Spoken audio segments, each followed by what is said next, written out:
What's good, y'all? Big night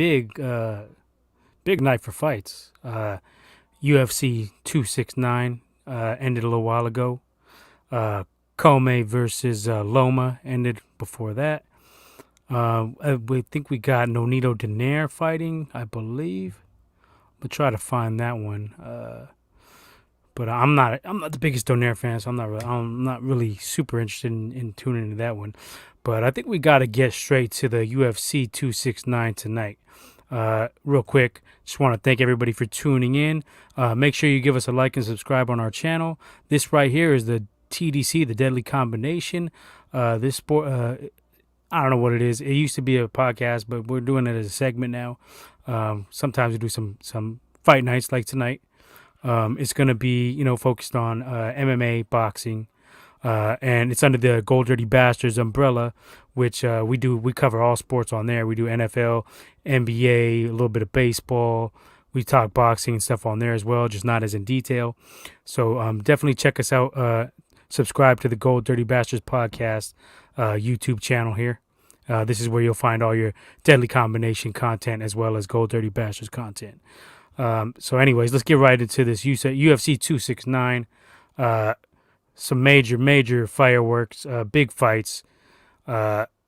Champions performed, champions lost, upsets. It had a little bit of everything for everybody. So this was definitely a crazy night.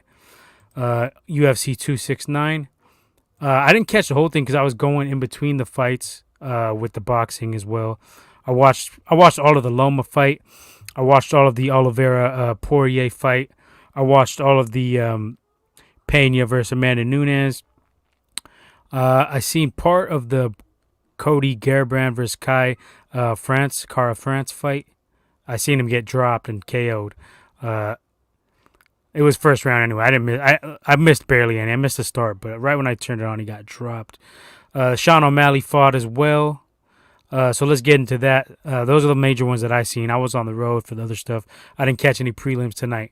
But the Sean O'Malley fight broke down pretty much what you'd expect. O'Malley was very explosive coming for this guy Paiva. He was in and out, catching him with nice strikes, awkward strikes.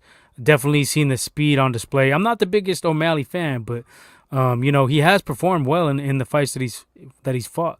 He hasn't fought the toughest competition as of yet, but tonight he looked pretty impressive. I mean, the guy was catching him with some leg kicks, but he answered back, and the speed was tremendous. The nice jab, the nice footwork, great timing, and he put him out. But I think it's time we need to see that Sean O'Malley steps up and gets in the ring with some better opponents. I know Dana's trying to build him up, but it's time. Let's get some B level guys for him. These C and D level guys are just not cutting it anymore. We need to see some real tests out of him.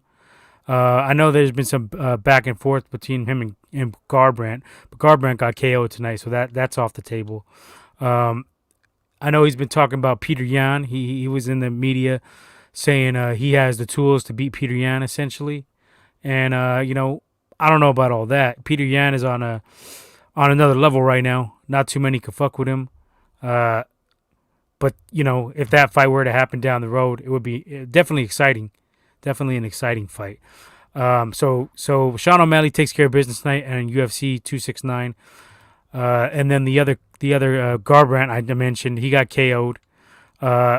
He got clipped early, and he tried to recover, get a takedown, but he couldn't do enough to keep Cara France off him. And he was getting tagged left and right and just got put out. The chin of Garbrandt is already been exposed a few times. I wouldn't even say he's a gatekeeper at this point. He's just a good name, but he's done essentially. He can still have some fights, make a little bit of money, but as far as challenging and being in contention and all that kind of stuff, he's done. We'll just go on record as saying he's done. The other big fight, co-main event, Amanda Nunes versus Juliana Pena. This was big if you're a bettor because you probably want some big money on Juliana Pena. I didn't see this coming. Amanda Nunes it had been a beast, had looked had looked untouchable. But Pena said what she was going to do tonight, leading up to this fight. She said she was going to get up in her face. She wasn't going to back up at all. She was just going to come straight at her and, go out on her shield. And that's what happened in this fight. It was a fucking exciting fight. First round, Amanda Nunes looked pretty good. She got a takedown. She was able to control her on the ground a little bit, but didn't do too much damage. Second round is where, heated up. They started exchanging. And you seen that Pena was not going to go away. She was going to stand her ground. And she started catching her with some jabs, throwing some wild stuff and catching Amanda Nunes as well. And Nunes was kind of stuck in the mud. Her footwork, she started sitting down on her punches, and she wasn't really moving. She was just going for one punch knockouts. You could tell she was throwing just haymakers, but she didn't really have an answer. When Pena stood her ground, she took it to Nunes, and it was an exciting fight. If you guys got a chance to watch it, it was definitely one of them good UFC fights, not one of the bad ones. It was definitely one of the exciting ones. Anytime you get a big upset like that, it's good for the fans. And I believe Pena was about, I heard anywhere from plus 650 to plus 1,000. If you bet on her, you want some big money tonight, especially if you bet directly for her to get the KO. That was probably even better odds. Not sure what they are off the top of the head, but yeah, if you took Pena tonight, you cashed out big. And what's next in that division, I don't know. It's gonna be interesting. Does Nunes try to get that immediate rematch? Does Pena give it to her? I don't know, because she dealt with her pretty easily. She knocked her out in the second round, so I don't even know if she would get that immediate rematch. I think Dana will probably give it to her, give it to Amanda Nunes based on her performance in the past. I wouldn't be mad at seeing a rematch immediately, but it might be smarter for Amanda Nunes to go back and evaluate her strategy and go from there. Maybe take a lighter opponent in between, and hopefully she gets that rematch down the road. Because I do like Amanda Nunes. She's always brought it. She's always swung for the fences. She never went out. Even tonight, she was swinging. She didn't go out, like a sucker, so to say. She was going for it all, but she got beat by the better woman tonight. And Pena you could tell she was hungry. If you watch the interviews leading up to this, she's actually been asking for this fight for a while. She was calling out Amanda Nunes, and it was good to see an upset, and she was definitely hungry, and she brought it tonight. So hats off to her. She did fucking what she's supposed to do. Big props to her for sticking by her guns, standing by her guns, coming in there saying she's going to slug it out and actually doing so. She didn't take many steps back. For early, she took a couple, but after that, she kind of she said, fuck it, I'm standing my ground. I'm going to work behind the jab, and she took it to Nunes, and shit was amazing, man. Like I said, not too many predicted this. I definitely did not. I had Nunes winning by knockout, so this was a shock to me. A couple of my comrades in the group chat, I think we all had Nunes. E-Major, my co-host on here, who jumps on from when he can. We were talking, and he was saying, he said that Nunes had definitely a bad game plan. She wasn't moving enough. She just was hell-bent on trying to get a knockout. We seen that last week with Teofimo, or was that 2 weeks ago? 1 or 2 weeks ago. Teofimo against Kambosos, hell-bent on getting that knockout, but not preparing for the long haul. Maybe she didn't train as hard as she should have. I don't know. I'm not sure, but tonight the better woman won, and it was an exciting fight. I don't know what's next for that division though. I'm not really that in tune to the women's division to see who the big opponents would be for Pena if she was to not elect for a rematch with Nunes. So right now I'm saying we'll probably just see the rematch of that. I think that's the biggest fight out there. It'll make more money. It'll be a bigger sell than seeing her against one of these more unknown women out there. Dana's he's a smart businessman. He's gonna go with the dollars. Dollars make sense. So the other big fight, the main event on the UFC card tonight was Charles Oliveira taking on Dustin Poirier. This fight was nonstop excitement from the bell, opening bell. They both came out. Dustin was throwing some power.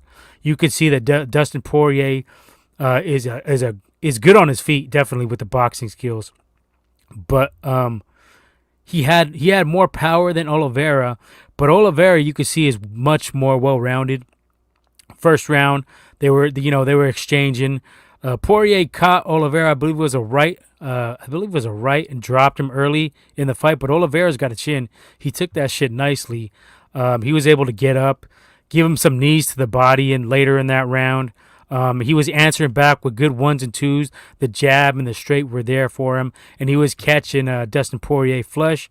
Poirier, like I said, had the power. When he hit Oliveira, he was hurting him. But Oliveira was smarter. He was able to get the takedowns in there. He was very tricky on the ground. I believe it was the second round where he got him down and was just pounding him out. Poirier had no real answer. He kind of just sat there flat on his back and took the beating. He didn't want to open his guard at all to try to make a better position for himself. He was content in just standing there, and Oliveira was raining down with the elbows. He didn't cut him, but he was he had his forearm on his throat the whole time, catching him with wicked elbows. For a good 2-3 minutes, and he definitely won the second round easily. And you could see he tired him out. He was hitting him with body shots as well when he was on the ground. Poirier just was he's a great fighter, but he was outclassed tonight by the champ, and I don't see how you could have the champ as the underdog. I don't really understand what the bet makers were thinking on this one. Sometimes you get some weird stuff in MMA, and that was the case tonight because Oliveira is the champion. He coming off a win against Chandler, he's just he's a beast. What can you say? He stands in there. He ain't afraid to exchange. Those flying knees to the ribs were wicked. Regular knees to the body, and just able to get the single leg takedowns by being sly like a fox and a wily vet. You see, he's just very tactical in there with the grappling. Very tricky, and he was on another level on the ground that Poirier definitely could not take it to. But I would say that Oliveira was beating him standing up as well. Even though Poirier was landing the harder shots, Olivera was definitely landing some clean shit, ones and twos. He was tagging him, but he didn't have the pop behind him. But the body shots you could see were wearing him out. And, he was just going to be like a snake where he was just going to wrap him around eventually. You could see, and he got to him late, and he won the fight on a rear naked choke submission. My bad. Yeah, rear naked choke, third round submission. Sky's the limit for Olivera. I don't know where he goes next. It's definitely going to be interesting to see. Let me look at some of the possible opponents here for Charles Oliveira. Let me pull this shit up right quick. MMA divisional rankings. Let's check ESPN. And we're going to go down to the lightweight, I believe it is. 1 second. Yeah, so a lightweight, Gaethje's available. Beneil Dariush. I seen him fight. He beat Ferguson. I seen that a couple fights ago. That was nice. That was an impressive win. Even though Tony is not, he's kind of a shell of what he used to be. Still impressive. And actually, Dariush has a fight scheduled February 26th versus the very impressive Islam Makhachev, the Khabib clone, Dagestani beast wrestler. He's ranked 5. Michael Chandler still in the mix, even though he's taken a couple L's. He's game. He's down for anybody. So that'll be interesting to see if he gets up there, if he can make some noise and try to get back into the upper half of the rankings. Rafael Dos Anjos, Gregor Gillespie, Ferguson at 10. Nothing major there. Olivera, I guess I would say Gaethje would probably be the next best fight for him. Gaethje coming off that big win against Michael Chandler. I don't know if you guys seen that one, November 6th. That was a fucking slugfest. Old school rock'em sock'em robot type of fight. And definitely worth checking out if you get a chance to see that, possibly on YouTube or wherever you catch your fight replays. But I think you're definitely looking at Justin Gaethje versus Olivera, which would be a fucking beautiful fight. That's the type of fight we're looking for in any sport, boxing, MMA, either one. Those are the type of fights we want. Both guys are going to bring it. It's going to be a slugfest. If I had to pick right now, if that fight does happen, I know I'm talking fights that haven't even been signed yet or made, but I'm just looking at this rankings. This is definitely the fight I see happening if I was a matchmaker for the UFC. Olivera, Gaethje, and I'm taking Olivera. I learned my lesson. I bet against, put a little something on Michael Chandler against Olivera a couple months back, and Olivera took him out.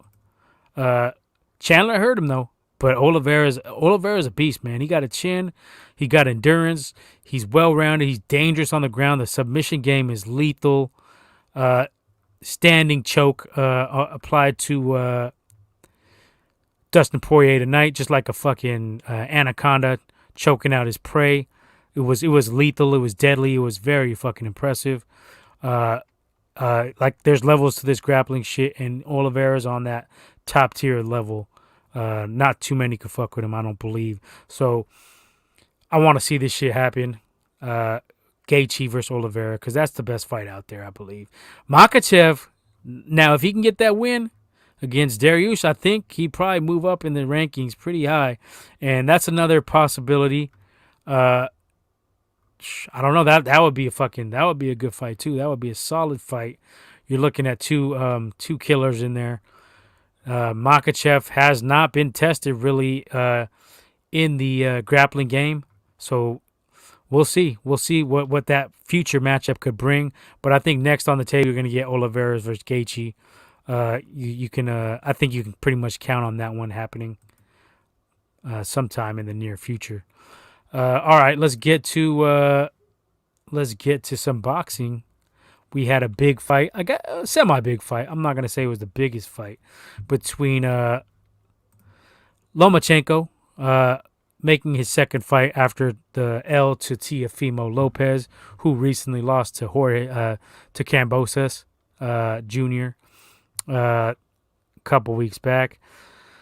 So this fight was, I said this was going to be an interesting fight because Commey is he's got power, and he's not a punk. He's not going to quit.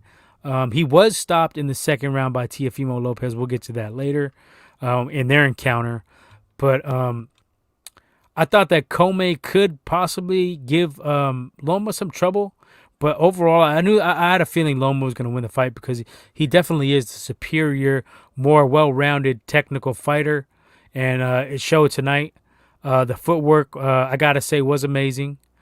But Commey was a little stiff. Commey didn't have the greatest game plan. I know it's hard to account for the speed of Loma. He's getting in and out with the staccato style, in and out, 1-2, choppy little style, the weird angles and all that. I thought Commey should have went to the body a lot more. Even if you're just throwing jabs and 1-2s and straights, I think that would have been a smarter way to go. He kind of headhunted a little bit in there. He had some success to the body. But Loma, Loma is one of them very great technical fighters.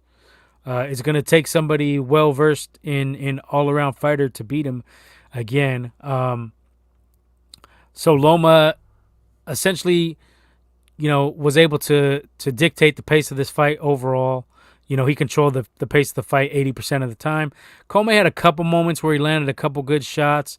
Nothing major. Didn't really rock Loma. Loma, you could tell Loma's goal was to take away that powerful right hand of Commey. He wasn't going to get caught by that. Glove was up all night. You could see he was not going to give him that. I thought Commey had an opportunity to possibly catch him with the uppercut, but he didn't seem to willing to let it go enough.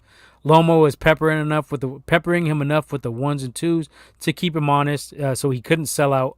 But Loma was definitely the more slippery fighter. He was able to get him inside. He was working in the clinch, in the breaks, in between, break when the ref was breaking him. He'd get a sneaky little shot in there, a couple borderline dirty shit. But impressive win for Loma. I'd say Commey is about a B level fighter, maybe B minus. Because he's kind of a one trick pony. He's got the power, decent jab, but most of the problems he's gonna create are from the right. Now, as I mentioned earlier, Teofimo Lopez was able to deal with Commey pretty early. I believe it was a second round knockout. Let me check on that real quick. I believe it was a second round knockout, maybe first. I'm gonna double check though. Fact check myself. Commey.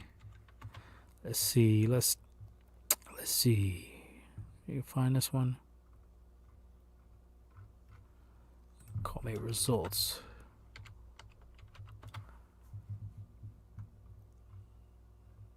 I can't find this shit. Let's see.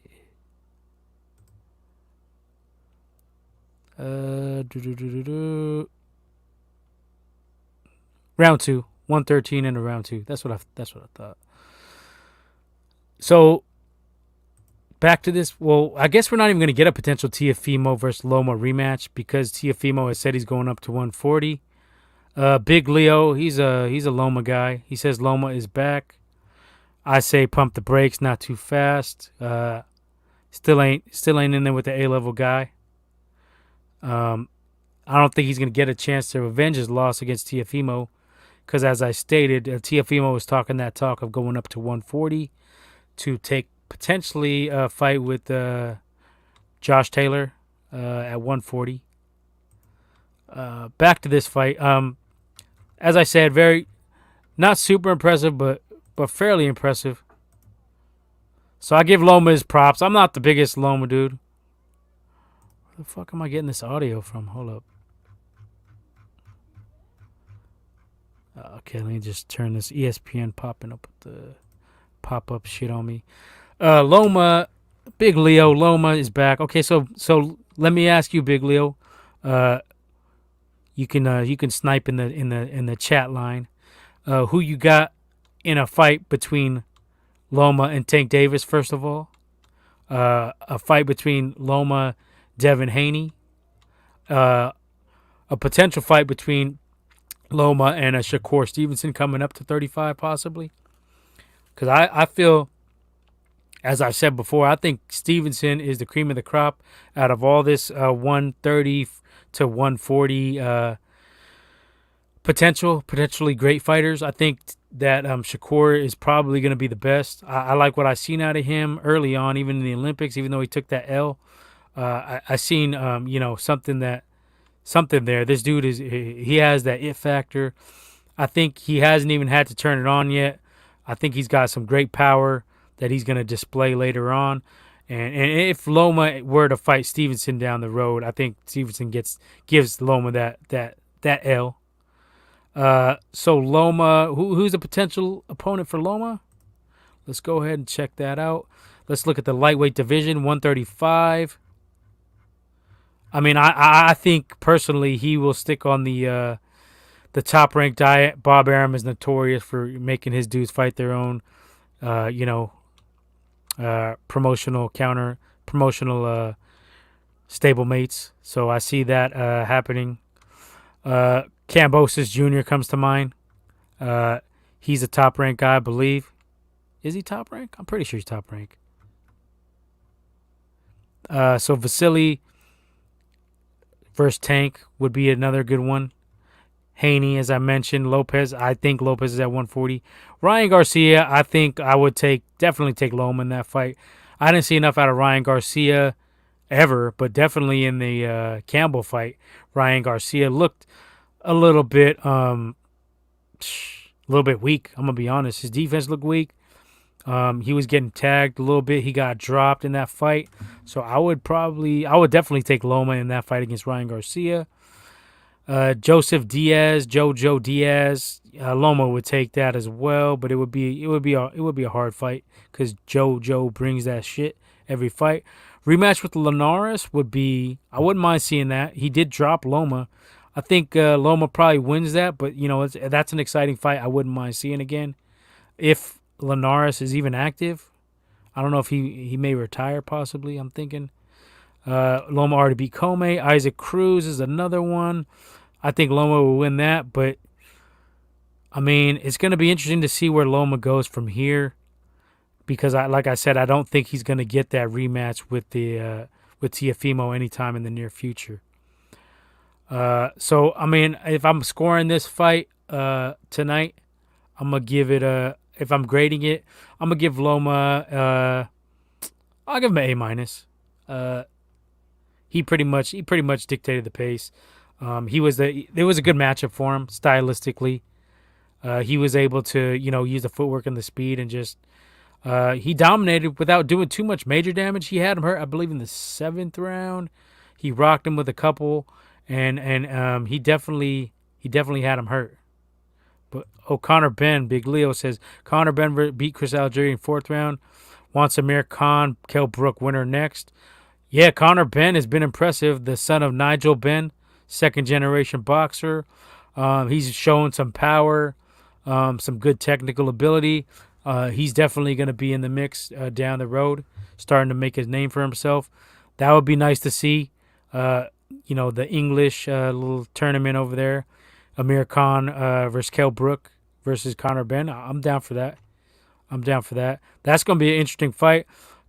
Khan and Kell Brook. I would take personally. I'll take Kell Brook. I think he's got a little more pop than Khan, even though Khan has a little more speed. I think Kell Brook throws them 1s and 2s, doesn't sell out, and is able to time Khan and maybe rock him late and get I'd say a stoppage because we've seen that Khan's chin is definitely not there. So I would take Kell Brook in a. I don't know if that would be upset at this point. Khan hasn't fought in a while either. I think it's probably a pick'em fight. That's close to a pick'em, I would guess, betting wise. Give me Kell Brook to win that upset, a slight upset, I guess you would say. General, casual fans are gonna know Amir Khan, so I guess in a public view, it would be an upset. Hella fights tonight. Big Leo did the Nonato Daenerys fight. Did that start yet? When is that starting? Might get out of here and watch that. I usually try to keep these little fight night ones under 30, 35 minutes. Just want to get our thoughts out there. Try to get some of my other co-hosts on here one of these nights. The Saturday nights are busy, so I feel it. But we got to get Big Leo back on air. Got to get E Major, It's Major back on air. Womack, I don't really give a fuck. He don't really watch fights. He be on some fuck shit, so I'm not really worried about him. Selwall, we can get Selwall. I know he's a big fight fan. We've had debates, arguments over the years, but we're both big fight fans. And he's been in that ring doing Muay Thai fights, so we'll get him on as well. We're gonna ramp up this TDC, get TDC back on the map here, get TDC popping off. I think it's important to get the Deadly Combination back on the air, in some iteration, as I said, either segment weekly on the Gold Dirty Bastards, or we just keep doing these one-offs, fight night. Start doing some previews as well. I'd like to start doing that. So if you're a fight fan, definitely follow us on Instagram, as you see down below to the right. Instagram at the Deadly Combination Podcast. And you can also follow at Gold Dirty Bastards Podcast as well. It's all the same umbrella, same family, same characters. It's all the same. It's all love. So definitely check us out there. As I said, Gold Dirty Bastards is going to be like,